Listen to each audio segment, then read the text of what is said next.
Remi Nachman, he talks about the power of tzedakah and its unbelievable power to open up.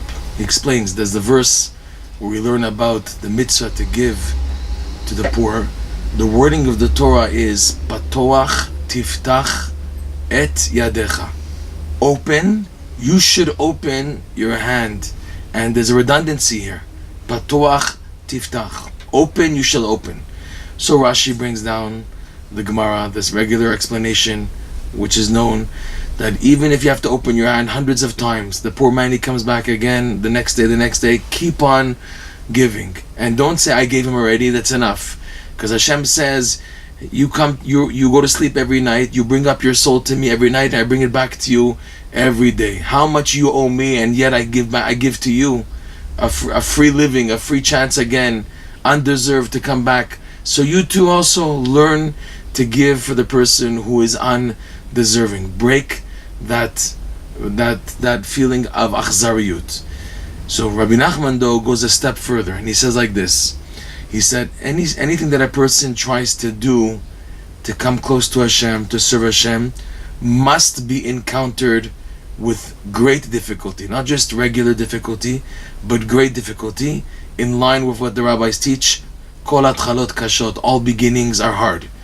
It's like a woman giving birth, to bring in something new, and all mitzvot and good deeds and Torah study and prayer are all called offspring, because like it says, toladot shel tzadikim is mitzvot u'masim tovim. The offspring of the righteous are their good deeds. That's the true offspring of the righteous people, the good mitzvot and masim tovim that they get to do.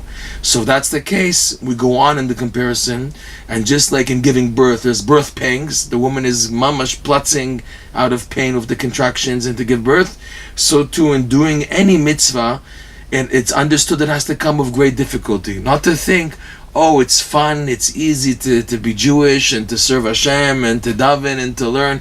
It has to be with difficulties. It's part of it's package and parcel of serving Hashem. So here, Remi Nachman teaches, however, tzedakah is an amazing gift in that it helps to open up the beginning. For example, when a person is beginning to serve Hashem, like let's say for example he starts learning a certain study schedule or takes upon himself a certain mitzvah, so it's like the analogy of someone who's beginning to make a crack in a wall. There's a wall here until now, and I'm beginning to do this devotion, so it's like making a hole in the wall, so it's not easy to make a hole in the wall. So that's like making an opening, patoach, petach, an entrance, a beginning. So the power of tzedakah hinted to in the verse where it says, the redundancy, open, you should open, patuach tiftach, is that tzedakah helps you when beginning to do anything to widen the opening, to make it easier to pass through, to begin this item, this devotion, to begin it. Patuach tiftach, tzedakah has the power. That's why it's called patuach tiftach, open, you shall open.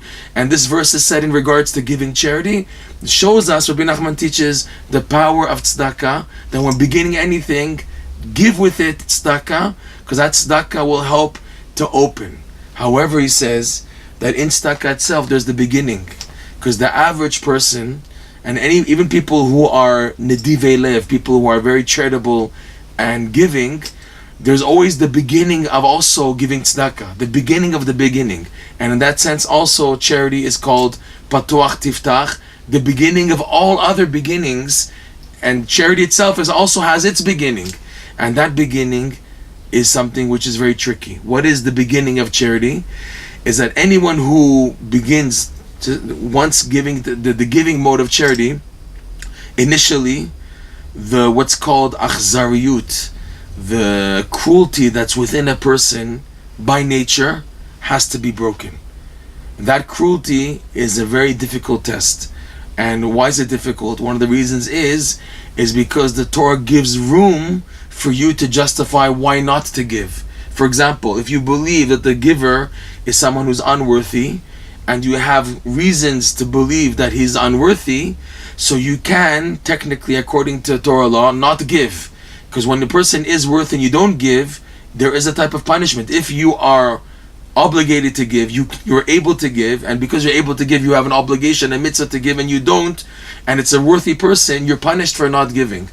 But the opposite also is true. When you give also to an unworthy cause, there's also punishment, because there's damage caused by giving to an unworthy cause. You give to somebody, a bum, who takes the money to buy drugs or alcohol and causes himself a worse situation, a worse predicament. There, it's not a mitzvah to give him. There, and it might be even a sin. A person, he takes your charity money, and with it he does an aver, he does something wrong. It could be credited to being a sin. So because of that, the Torah gives room for you to justify why not to give. The problem is that when a person has in his blood cruelty, and the real reason why he's not giving is the cruelty, and he covers it up with an excuse, this person, he should go to work, he doesn't need the money, he's capable, or he's going to take the money and do something wrong. But the real reason within me, and only I know about this, is the cruelty, which is causing me not to give, and then I'm covering it up on the excuse that a valid excuse that I have. That is a problem. And Remi Nachman teaches that cruelty has to be taken care of. In other words, what you lose because of the cruelty that you don't give, as opposed to what you lose by giving to an unworthy cause, is much severe. Therefore, it's worth to break my cruelty, even though I'm giving to the wrong guy.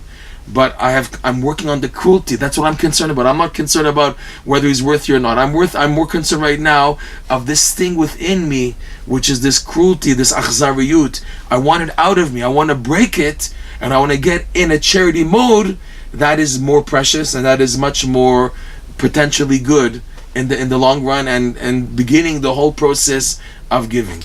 And Remi Nachman teaches this is hinted to in what Hashem sent Elijah the prophet.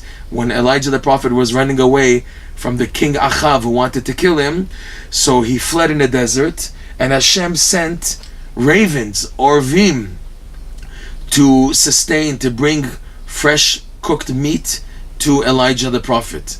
They flew to the king's kitchen, stole some meat, and brought it to Elijah. And Hashem was hinting to Eliyahu Hanavi this point. I ordered the ravens to sustain you. And the Gemara explains, the Midrash explains, the nature of the raven is to be cruel. It explains that the raven is a dark complexion, has dark hair, dark feathers, and when the chick is born, it's totally white. And the mother raven, when she sees that the chick is white, she disowns her own chicks. She leaves them alone to grow up by themselves, because she has this cruelty that's not the same color, so she leaves them. And Hashem makes miracles in bringing in the excrement of these newborn chicks, and they're crying for food, brings all types of gnats and flies to hover around them, and that's what they enter their mouth, and that's what they're sustained with.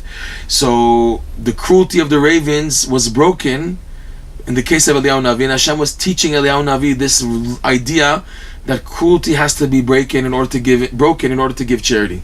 And this Remi Nachman teaches is the key to charity, is you have to be more concerned with the achzariyut, the cruelty within you, to break that, as opposed to the cause, whether or not.